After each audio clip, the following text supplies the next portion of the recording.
Okay, today we are talking about AED basics, which you have already learned because you have one of those at home and you tested out doing it. But we're going to go over what an AED is and when you would use it.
All right, our first secret word of the day, listen up, is candle. Candle, like the things that you light and they smell. Candle. All right, AED basics. Some AED kits come with pediatric AED pads used for a child up to 8 years of age or weighing less than 55 pounds. When you guys test out, only one set of pads was sent home. That you should have been able to just show where you place them for each of them. But they usually have two sets of pads, one for an adult and one for an infant there. All right. Other AEDs have a key or switch that configures the AED for use on a child, and then you would switch it for an adult. Okay. So things to think about before we start this fact or fiction. AED kits are often stored near the carrying case. Following items are in an AED kit: a breathing barrier, latex-free gloves, an absorbent towel, scissors to cut away the clothing, and a razor which can be used to remove chest hair if necessary. Okay, so now just some fact or fiction things. Cardiac arrest is the same as a heart attack. Hopefully you said fiction. Although a heart attack can lead to cardiac arrest, the two conditions are different, and AED should only be used on a person who is in cardiac arrest. AED pads must be removed before performing CPR. That is also fiction. They should not be removed before performing CPR, nor should you turn the AED off. It's possible the AED will tell you that an additional shock is needed. If the placement of the AED pads are reversed, the AED will still work. That is a fact. If the placement of the pads are reversed, the AED will still work, just making sure that those pads are diagonal across the body.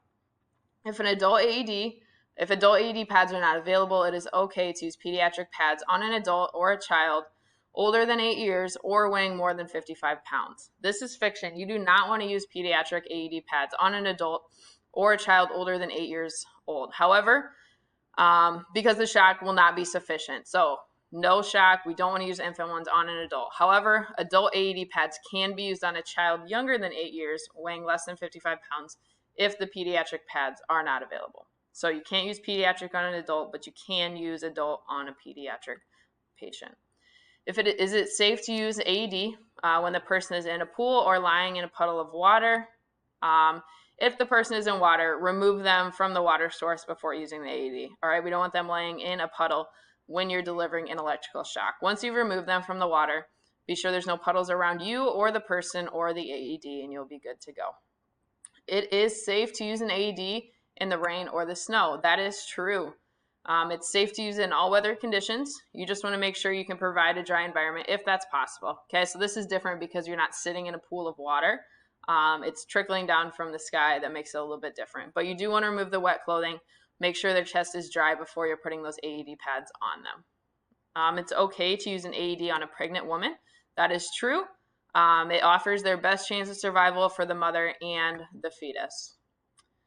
Fact or fiction, shave a man's chest hair before applying the AED pads. That is fiction. Okay, so when you're using an AED, time is critical, so you want to get it on there as quickly as you can. If for some reason that it is not attaching because of the chest hair, you can shave it away. However, if the person has a great deal of chest hair, you want to make sure that you do shave it away because you do need pad to skin contact. Just make sure you do it quickly. Get those pads attached however you can. Fact or fiction, remove the person's jewelry and or body piercings before using the AED. Fiction, again, time is of the essence. Do not delay the use of an AED to remove those piercings. However, you should avoid placing the AED directly over metallic jewelry or body piercings. So if they have body piercings on their chest area, do not put the AED pad directly over top of that piercing there. Never use an AED on a person who has an ICD or a pacemaker. That is fiction. It is safe to use on someone with an ICD or a pacemaker. However, if you can see the implanted device, you should know that the person has one, and don't place the pads directly over that.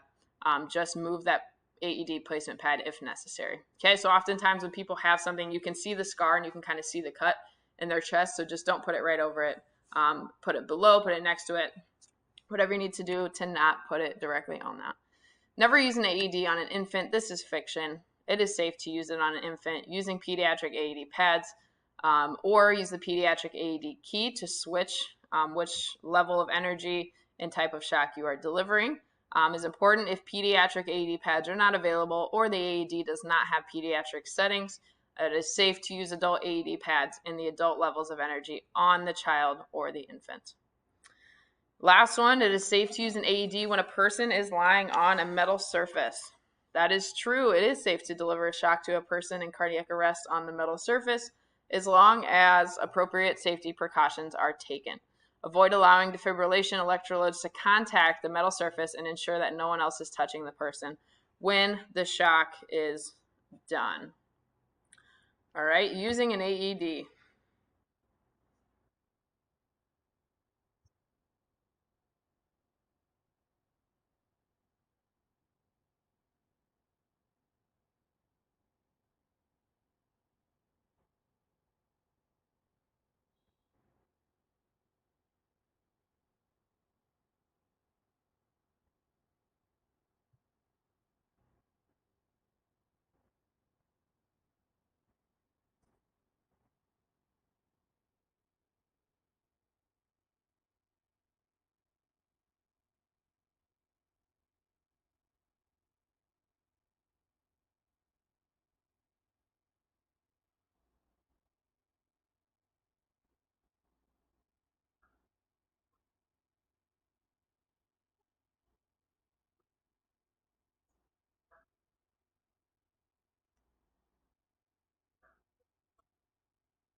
All right, last secret word today is refrigerator.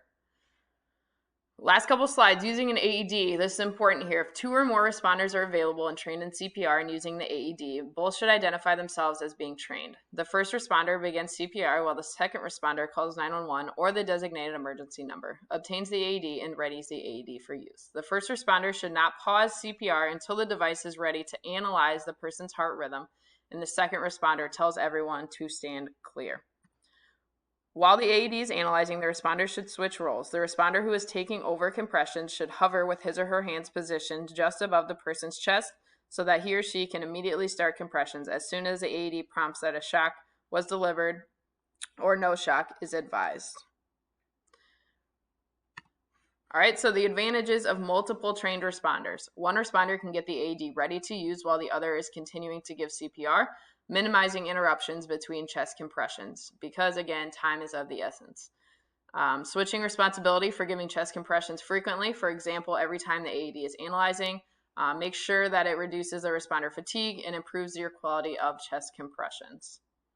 All right, that is all we have for this lesson.